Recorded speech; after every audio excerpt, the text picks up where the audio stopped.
cinnamon raisin sourdough bread. Your family will go crazy for this bread. And no hours of kneading. Just mix, rise, roll, and bake. Don't believe me? Watch this. By the way, I'm MJ, founder of loadedpotato.org and your refrigerator eliminator. I help you hack your kitchen with quick, easy, budget-friendly meals using only shelf-stable ingredients straight from your pantry. I'm making this bread to serve 10, but check out the recipes on loadedpotato.org and you can get the recipe to feed anywhere from 5 to 20 people, which is great if you have a big family or just want leftovers. And check out the auto grocery calculator if you want to have this meal on hand ready to go in the pantry, and it will calculate exactly the groceries you need to feed this and any other loaded potato meal for one meal for 5 people or 20 people every night for 10 years. Pick your meals and we do all the calculating, even add to your Walmart or Amazon Fresh cart right from our site. All free. Anyways, let's get started on this mouth-watering cinnamon raisin sourdough bread. This recipe takes about 24 hours total, only about 30 minutes of actual working time. Most of the time it's just sitting in the corner, rising or baking. Only 30 minutes of work. So we're gonna start with a large bowl and our kitchen scale. So we're gonna start by adding 115 grams of our sourdough starter, zero out our scale, and then we're gonna zero out our scale and add 340 grams of water and 20 grams of salt. Zero out our scale again, and now we're gonna stir our starter water and salt all together. Make sure the starter is all completely dissolved into the water. Should just be looking like a watery soup.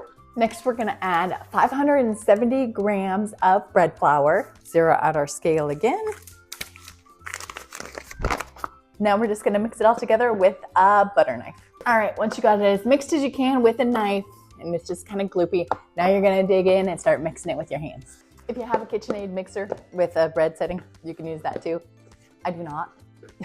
So it's old school for me. Keep it simple. It's really not that hard. Things are expensive. All right, once you got your dough all mixed and it's turned into a nice dough ball, there's no wet spots, no dry spots. It should not be sticking to your hand. I mean, a little bit sticking, as you can see, little flakes. But for the most part, it's not like a gooey mess. It should just be a nice ball of dough. So once you got it all mixed together, all you're gonna do is just take your ball, plop it right back in your mixing bowl. And now we're gonna cover it. I like to use a shower cap, but you can use a towel if you like, and stick it in the corner anywhere from 18 to 24 hours and let it rise, let it double. And then once it doubles, we'll go from there. All right, it's been 22 hours since we set our dough aside and it has risen beautifully. You can see here and it smells so good. So now we're just gonna take our dough and we're just gonna punch it down, watch it deflate. And while our dough is still sitting in this bowl, we're gonna add 1 cup of raisins and mix it all in. All right, once you got your raisins all incorporated in, now we're gonna roll it on a floured surface. Now we're gonna roll it so that it fits into our loaf pan. So you want it to be about as wide as your loaf pan and then about maybe 24 inches long. So you have plenty of room to roll it. All right, once we got our dough all rolled out, we're going to make our cinnamon butter slurry. So we're gonna start with a half a cup of butter powder and mix that with a half a cup of water. Stir that all together, and this will make about a half a cup of butter. All right, once you get your butter all mixed together, now we're gonna add 2 tablespoons of cinnamon powder and a 1/4 cup of honey. Mix our butter slurry all together. Now we're gonna take our loaf pan and put about a tablespoon of rice in the bottom. This helps insulate it so the bottom doesn't burn. So once you get your rice in the bottom, we're gonna line it with some parchment paper. Okay, once you got your loaf pan all lined with your parchment paper, now we're gonna spread our butter slurry onto our rolled out loaf. Okay, once you got your cinnamon butter slurry spread out all on your loaf, we're going to roll it up. Just take one end and just start wrapping it around and tucking it. Once you get here, now we're gonna try and plop the bottom one right into the bottom of the pan. Keep it all tucked in nice, like so. It may get a little messy, but that's okay. Now that you got your loaf all rolled out and looking beautiful, now we're going to score it however you want to. And now we're gonna cover it. And now we're gonna let it rise for about 1 to 2 hours. All right, our loaf has been rising for about an hour and a half, and it's got a nice rise to it. Don't worry, it's gonna rise more once you put it in the oven. So now we're gonna set our oven for 425 degrees Fahrenheit, and we're gonna stick it in the oven cold. Don't let the oven preheat at all. Stick it immediately in the oven, right when the oven's preheating. And we are going to bake it for 60 minutes, completely covered.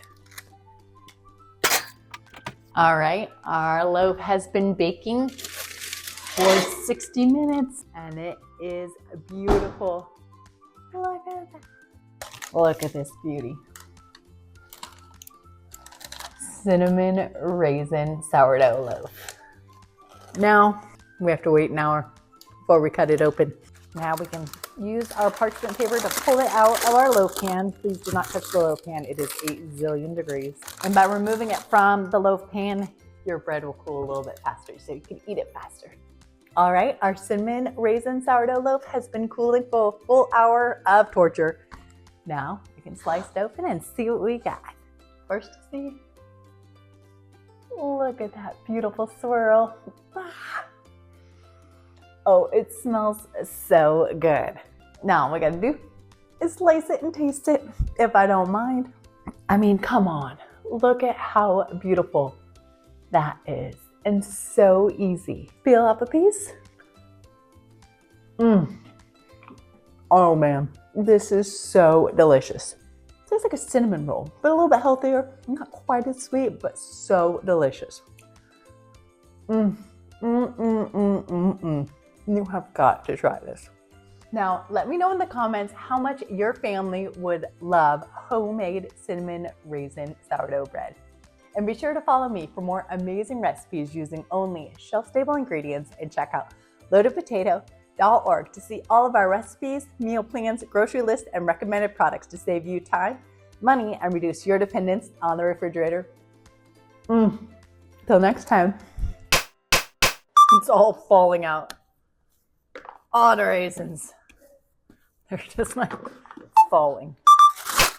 Oh crap, I just ripped it.